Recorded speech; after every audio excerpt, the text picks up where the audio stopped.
আসসালামু আলাইকুম। আপনারা সবাই কেমন আছেন? আশা করি সবাই অনেক ভালো আছেন।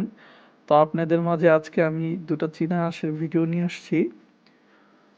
আমি এই চীনা হাঁসগুলো বাজার থেকে কিনে আনছিলাম।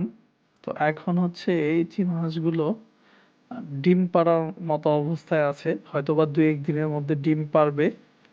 আর এই চীনা হাঁসগুলো আমি আমার বাসার ছাদের উপরে রাখার ব্যবস্থা করেছি। যেহেতু আমার নিচে ওইরকম সিকিউরিটি নাই।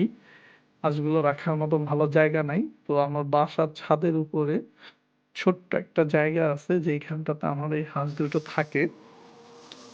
তো ওরা কিভাবে নিজে নিজে একা উঠে নামে সেটাই আপনাদের মাঝে আজকে দেখাবো। যে ওরা আসলে ওদের বাসস্থানটা চিনতে পারলে ওরা নিজের মতো করেই যাতায়াত করতে পারে। তো ভিউয়ার্স আপনারা হচ্ছে দেখতে থাকেন যে আমার হাঁসগুলা কিভাবে ছাদে উঠে ওর নিজের জায়গায় ও নিজে চলে যায়। তো আপনারা দেখতে থাকেন প্লিজ। আপনারা দেখতে পারলেন যে আমার হাঁসগুলো কিভাবে ওদের জায়গায় চলে আসলো, মানে আমার ছাদের উপরে চলে আসছে। এখনো হচ্ছে ওরা ওদের নিজের জায়গায় গিয়ে ওরা নিজেরা বসবে। আপনারা শেষ পর্যন্ত ভিডিওটা দেখলে বুঝতে পারবেন। তো আপনাদের মাঝখানে আমি বলেছিলাম যে আমার চীনা হাঁসগুলো কিছুদিনের মধ্যে হয়তোবা ডিম পারবে।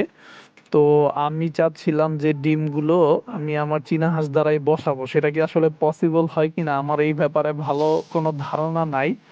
তো আপনারা যারা অভিজ্ঞ আছেন আপনাদের কাছে আমি একটা প্রশ্ন রেখে যেতে চাই। আমার এই ডিমগুলোকে আমি চীনা হাঁস দিয়ে বসালে ভালো হবে?